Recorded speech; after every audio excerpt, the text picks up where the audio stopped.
important announcement to make, which is the most epic chip-building exercise in history by far. This is really going to take things to the next level. So, yeah, a level probably people aren't even contemplating right now. This is not in the, I would call this sort of an out-of-context problem. It's not in their context. So we're going to adjust the context by a few orders of magnitude here. It's a joint effort. I'm pressing the button. But the button's not working. Oh, there we go. Okay. So, yeah, we aspire to be a galactic civilization. So I think the future that everyone, well, most people, I think, would agree is the most exciting is one where we are out there among the stars, where we are not forever confined to one planet, that we become a multi-planet species, like the best science fiction that you've ever read. You know, Star Trek, or Ian Banks, or Asimov, or Heinlein. And we want to make that real. Yeah, not just fiction. Turn science fiction to science fact. That's the glorious, exciting future that I certainly look forward to. It's worth considering sort of like, how would you rate civilizations? You know, there was a physicist, I think he was Russian, in the 60s, Kardashev. He thought about, at a high level, how would you consider any given civilization? And he said, well, if you're type 1, you're using most of the energy of your planet. And we actually still have quite a ways to go to be properly a type 1. We're still using a tiny fraction of the sun's energy that reaches our planet. Let's see. Yeah, there we go. But the Earth only receives about 0.5 billionth of the sun's energy. So the sun is truly enormous. The sun is 99.8% of all mass in the solar system. So sometimes people will ask me, like, what about, you know, other power sources of power on Earth? Like, what about fusion on Earth? Well, that is unfortunately very small. Because the sun is 99.8% of mass in the solar system. And Jupiter is about 0.1%, and Earth is in the miscellaneous category. We are, I think it's Carl Sagan, I think, might have said, Earth is like a tiny dust mote in a vast darkness. Very, very small. The sun is enormous. So the way to actually scale civilization is to scale power in space. This is necessarily true because we actually capture such a tiny amount of the sun's energy on Earth because we're just this tiny dust mote. Another way to think of it is roughly like electricity production on Earth of all of civilization is only about 1/trillionth of the sun's energy, which means if you increase civilizational power output by 1 million, you would still only be 1 millionth of the sun's energy. I mean, it's awe-inspiring to consider that, just how tiny we are in the grand scheme of things. And yeah, we often get sort of caught up in these sort of squabbles on Earth that are really very sort of minor things when you consider the grandness of the universe. And so I think it is important, actually, to consider the grandness of the universe and what we can do that is much greater than what we've done before. As opposed to worry about sort of small squabbles on Earth type of thing.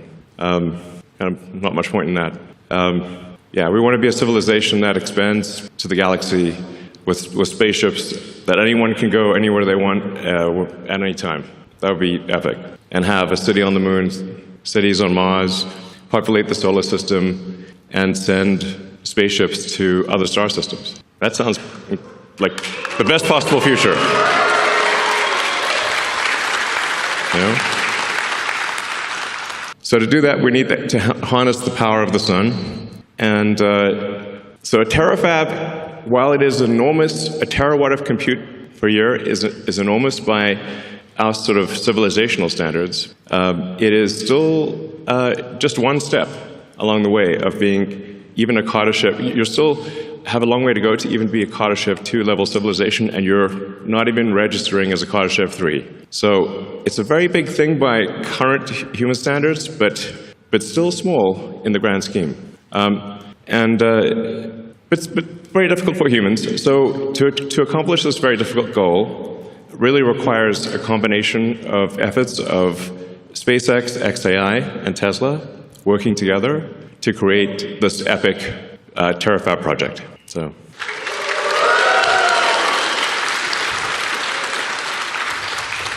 And Tesla and XAI and SpaceX have all done amazing things that people did not think would be done before. So there's the Giga Texas fab here. There's the Optimus robot that's being built. There's a global supercharging network. There's really quite a lot.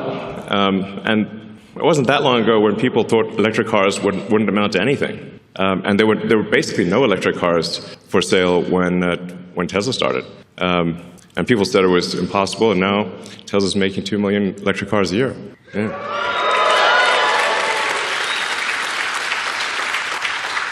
And then XAI, although it's a new company, now part of SpaceX, has also built the first gigawatt-scale compute cluster, which in record time.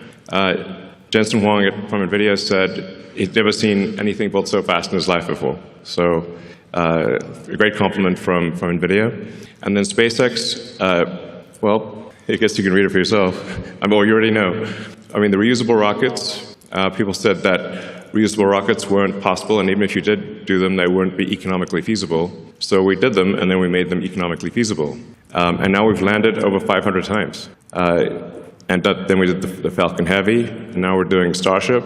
And Starship is a critical piece of the puzzle, because in order to scale compute and scale power, you have to go to space, which means that you need massive payload to space. And Starship will enable that. So this gives you sort of just a sense of scale. We've got Optimus there, Optimus for scale. And Optimus is about 5'11", so it gives you a sense of the size of the Starship V3 rocket. Starship V4 will be much longer, actually. The Starship V4 will make Starship V3 look kind of short. So we'll expand with Starship V3 to 200 tons of payload to orbit from 100 tons with V3. And then you can see that that's just a rough approximation of the AI, the mini version of the AI sat. So that's roughly 100 kilowatts. It's showing the solar panels and the radiator to scale. So for some reason, there's been a bizarre debate about radiators in space. It's safe to say SpaceX knows how to do heat rejection in space with 10,000 satellites in orbit. Might know a thing or two. So you can see the radiator is actually quite small relative to the solar panels. And we call that the mini-sat, since that's just 100 kilowatts.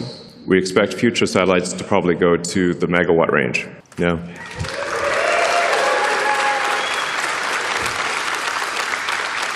So in order to get to the terawatt of compute per year, you need about 10 million tons to orbit per year, and at 100 kilowatts per ton.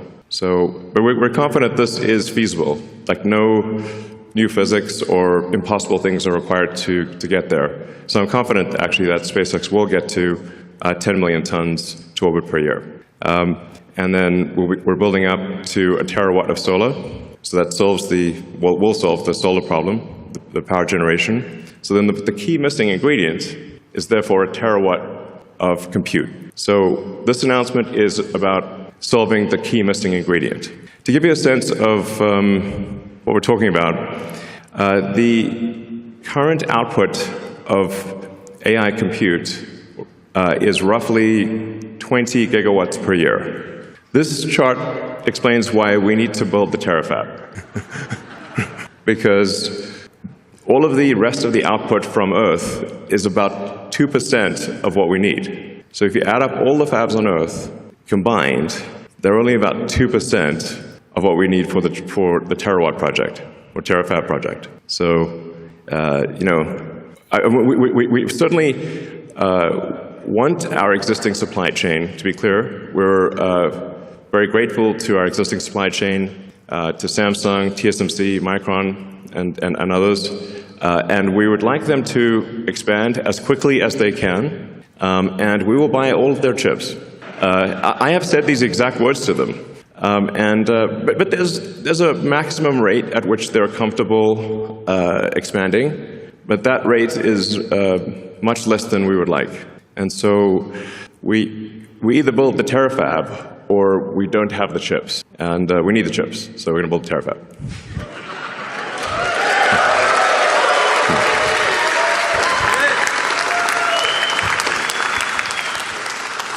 And we're starting off with an advanced technology fab here in Austin.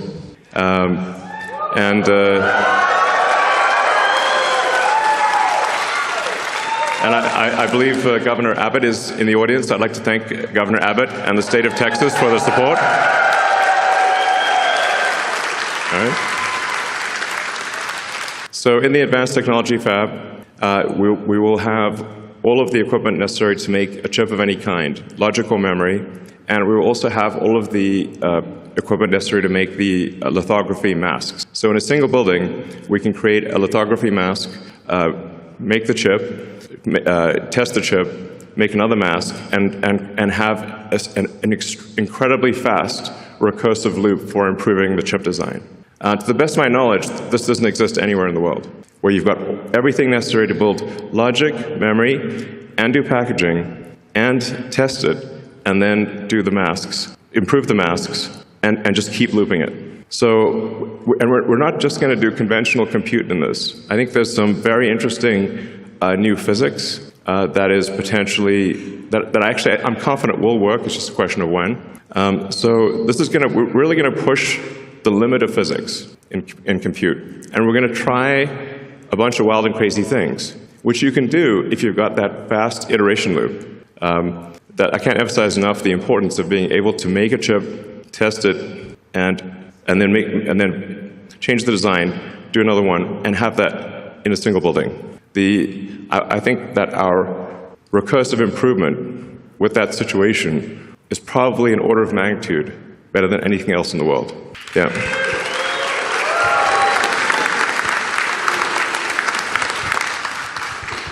So broadly speaking, we expect to make two kinds of chips. One will be optimized for edge and inference. So that'll be used primarily in Optimus and in the cars, but especially in Optimus, because I expect the robots, humanoid robots, to be made 10 to 100 times more than the volume of cars. So, if vehicle production on Earth is about 100 million vehicles a year, and I expect humanoid robot production to be somewhere between 1 billion and 10 billion units a year. So it's a lot. Yeah, Tesla's going to make a very significant percentage of those, is our goal.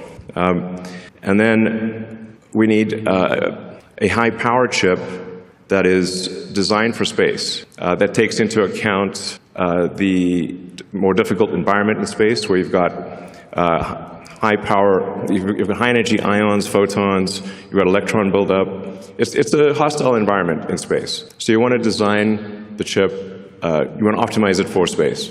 And you also want to generally run it a little hotter than you would normally run a chip on Earth to minimize the radiator mass. So there are just a bunch of constraints that you design something differently in space than you would on the ground. And for the space compute, my guess is that is the vast majority of the compute, because you're power constrained on Earth. That's why I think it's probably 100 to 200 gigawatts a year of terrestrial chips, and probably on the order of a terawatt of chips in space, just because of power constraints on the ground. That's probably how it ends up. Space has this advantage that it's always sunny. It's very nice. I actually think that the cost of AI and deploying AI in space will drop below the cost of terrestrial AI much sooner than most people expect. I think it may be only 2 or 3 years before it is actually lower cost to send AI chips to space than it is on the ground. Because in space, you don't need much in the way of batteries because of it's always sunny. And the solar power, you're going to get at least 5 or more times the solar power you get in space versus the ground, because you don't have atmospheric attenuation or a day-night cycle or seasonality. And you're always normal to the sun. So you're really maximizing the solar power at that point. And space solar actually costs less than terrestrial solar because you don't need heavy glass or framing to protect it from extreme weather events. So as soon as the cost to orbit drops to a low number, it immediately makes extremely compelling sense to put AI in space. It becomes a no-brainer, basically. Moreover, as you go to space, you get increased economies of scale, and things get easier over time, whereas as you try to put more and more power on the ground, you run out of space. And you start using up the easy spots, and then you get next-level NIMBY. Nobody wants the thing in their backyard. So actually, increasing power on Earth becomes harder over time and more expensive over time, but in space, it becomes actually cheaper and easier over time. These are very important points. So.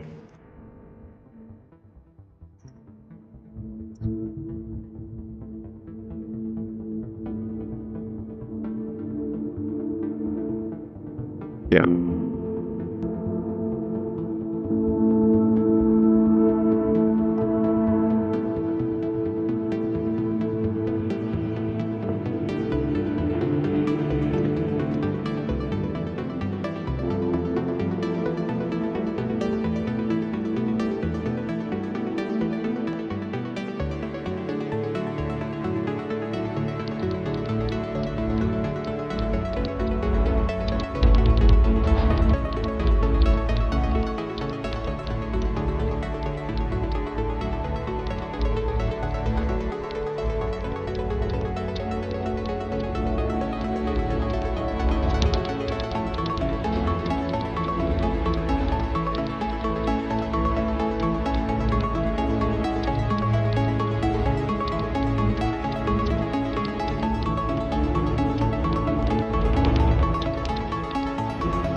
So what you just saw there was, because of course you're asking what's on your mind is, well, what do you do after a terafab?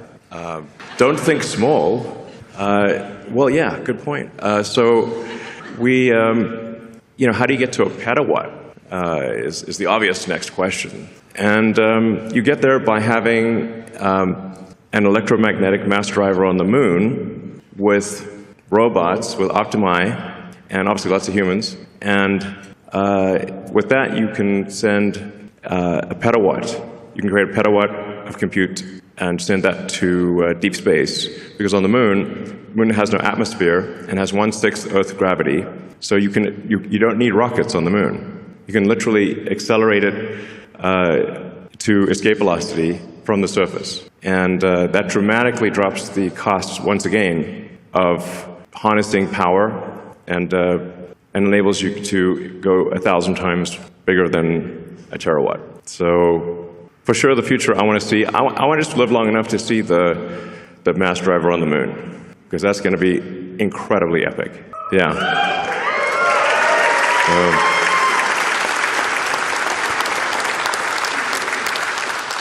That should hopefully get us to 1/millionth of the sun's energy, at least. Humbling to think about that. But 1/millionth of the sun's energy would be 1,000,000 times bigger than Earth's economy, so it's good from that perspective. And then, yeah, you expand beyond that to the planets, to the other stars, and create the most exciting possible future that I can imagine. So.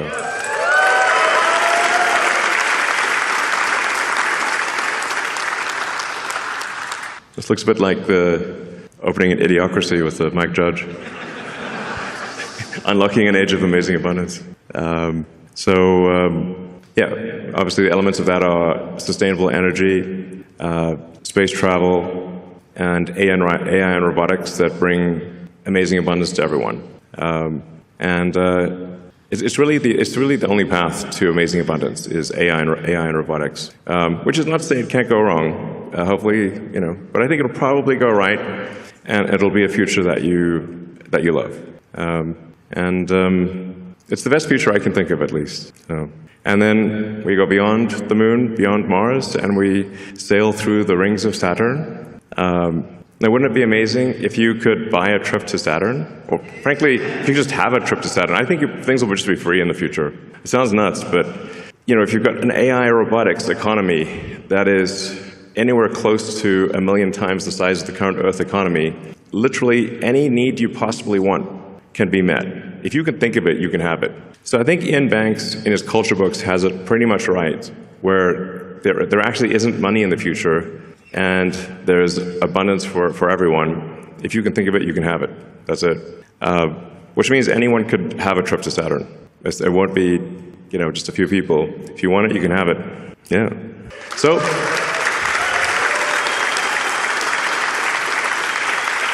Yeah.